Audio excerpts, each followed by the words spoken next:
All right. A Chair for My Mother by Vera B. Williams.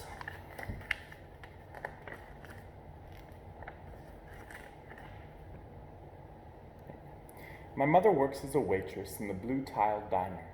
After school, sometimes I go to meet her there. Then her boss, Josephine, gives me a job too. I wash the salts and peppers and fill the ketchups. One time I peeled all the onions for the onion soup. When I finish, Josephine says, "Good work, honey," and pays me. And every time I put half of my money into the jar. It takes a long time to fill a jar this big.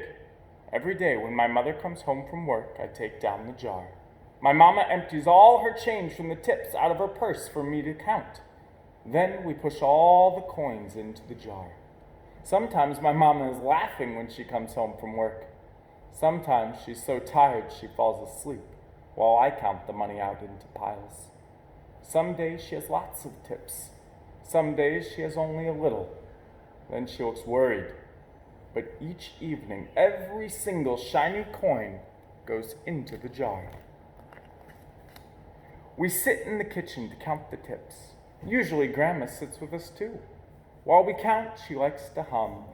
Often she has money in her old leather wallet for us. Whenever she gets a good bargain on tomatoes or bananas or something she buys, she puts by the savings and they go into the jar. When we can't get a single other coin into the jar, we are going to take out all the money and go buy a chair. Yes, a chair. A wonderful, beautiful, fat, soft armchair. We will get one covered in velvet with roses all over it. We are going to get the best chair in the whole world. That's because our old chairs burned up. There was a big fire in our other house. All our chairs burned. So did our sofa. And so did everything else. That wasn't such a long time ago. My mother and I were coming home from buying new shoes. I had new sandals. She had new pumps. We were walking to our house from the bus. We were looking at everyone's tulips. She was saying she liked red tulips, and I was saying I liked yellow ones. Then we came to our block. Right outside our house stood two big fire engines. I could see lots of smoke. Tall orange flames came out of the roof.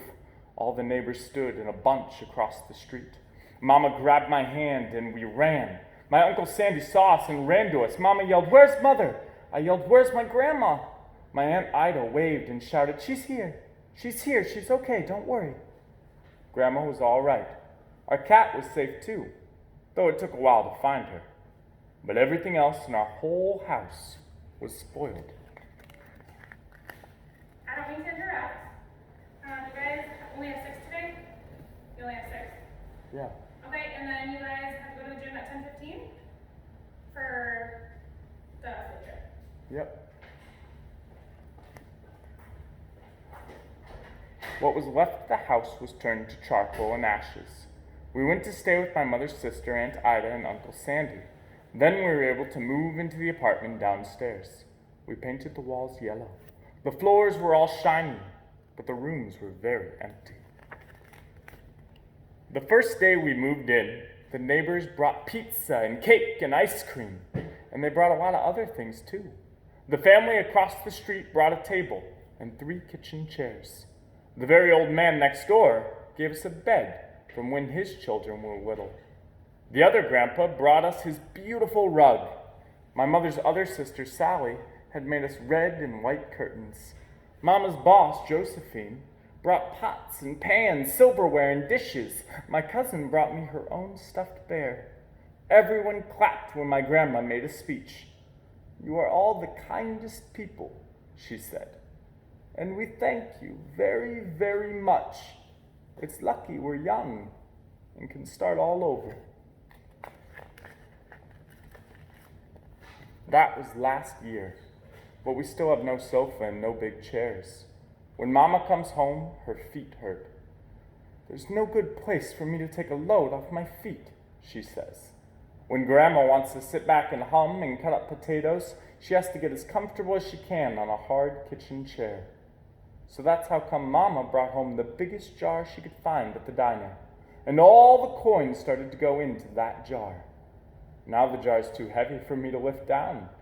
Uncle Sandy gave me a quarter. He had to boost me up so I could put it in.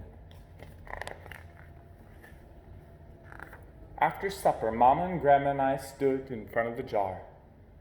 Well, I never would have believed it, but I guess it's full, Mama said. My mother brought home little paper wrappers for the nickels and the dimes and the quarters. I counted them all out and wrapped them all up. On my Mother's Day off, we took all the coins to the bank. The bank exchanged them for $10 bills. Then we took the bus downtown to shop for our chair. We shopped through 4 furniture stores. We tried out big chairs and smaller ones, high chairs and low chairs, soft chairs and harder ones. Grandma said she felt like Goldilocks and the 3 bears trying out all the chairs. Finally, we found the chair we were dreaming of, and the money in the jar was enough to pay for it. We called Aunt Ida and Uncle Sandy. They came right down in their pickup truck to drive the chair home for us. They knew we couldn't wait for it to be delivered. I tried out our chair in the back of the truck. Mama wouldn't let me sit there while we drove, but they let me sit in it while they carried it up to the door.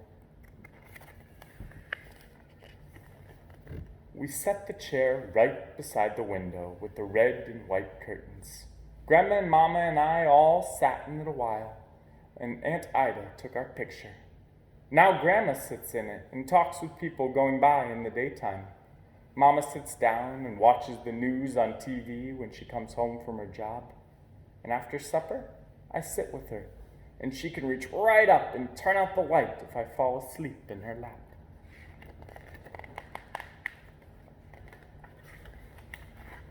The end.